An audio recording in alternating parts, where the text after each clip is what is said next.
Thank you for joining Wars of the Roses. And this is Church Freemasons of Thee from the Encyclopedia of Freemasonry by Albert G. Mackey.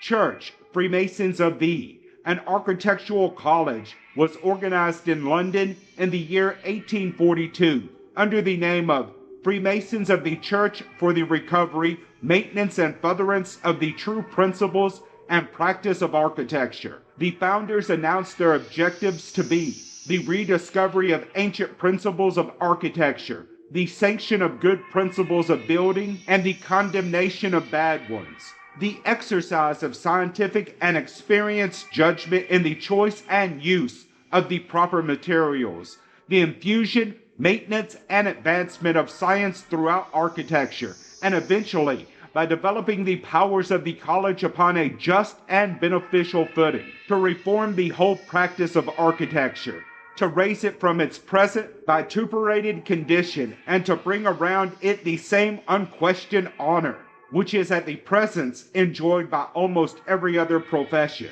One of their own members had said that the title was not intended to express any conformity with the general body of Freemasons, but rather as indicative of the professed views of the college, namely, the recovery, maintenance, and furtherance of the free principles and practice of architecture, and that, in addition, they made it an object of their exercises to preserve or effect the restoration of architectural remains of antiquity, threatened unnecessarily with demolition or endangered by decay. But it is evident from the close connection of modern Freemasonry with the building guilds of the Middle Ages that any investigations into the condition of medieval architecture must throw light on Masonic history.